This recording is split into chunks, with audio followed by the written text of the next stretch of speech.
Bonjour, je vais vous parler aujourd'hui de deux films passionnants. Hamnet de la cinéaste chinoise Chloé Zhao et Le Mage du Kremlin du cinéaste français Olivier Assayas. Ensuite, je vous dirai ce que je pense du film d'animation Olivia de la cinéaste espagnole Irene Iboa.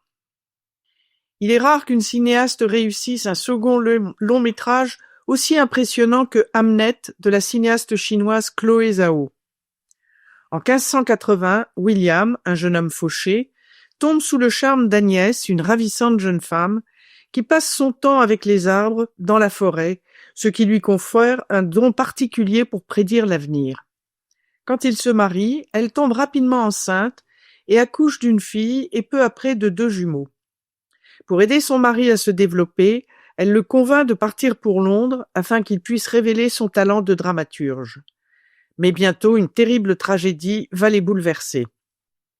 En s'inspirant du livre de Maggie O'Farrell, avec laquelle elle a rédigé le scénario de ce film magnifique, Chloé Zhao signe une œuvre magistrale sur les débuts de la carrière de William Shakespeare, avec la création de Hamlet. Avec des images splendides et une interprétation exceptionnelle, dominée par l'excellente Jessie Buckley, elle parle du décès du fils de l'écrivain, mort à l'âge de 11 ans, avec beaucoup d'émotion. Une tragédie qui a aidé les parents à s'unir dans le deuil. Ce film, aussi bouleversant que magnifique, se termine par une scène finale impressionnante. Alors que la guerre en Ukraine fait toujours rage, il est intéressant de découvrir les dessous de la Russie et de l'ascension de Vladimir Poutine dans Le Mage du Kremlin du cinéaste français Olivier Assayas. Dans les années 90, après l'effondrement de l'URSS, Vadim Baranov, un ancien metteur en scène de théâtre, devient producteur de télé-réalité, ce qui lui permet très vite, après la chute d'Eltsine, de devenir le conseiller privé de Vladimir Poutine, un ancien du KGB, afin de l'aider à conquérir le pouvoir, en écrivant ses discours et en façonnant son image. Mais plusieurs années plus tard, il décide de tout quitter et il accepte de parler à un journaliste afin de lui raconter son histoire ainsi que les dessous du pouvoir poutinien. Cette brillante adaptation du roman de Giuliano da Empoli, qu'il a écrite avec la collaboration d'Emmanuel Carrère, a permis à Olivier Assayas de réaliser un film impressionnant et surtout passionnant qui nous plonge dans les coulisses du pouvoir russe. Jude Law est sensationnel de ressemblance avec Poutine et il est l'atout majeur d'un film au dialogue très brillant et au va-et-vient excellent entre des images d'archives et des scènes filmées.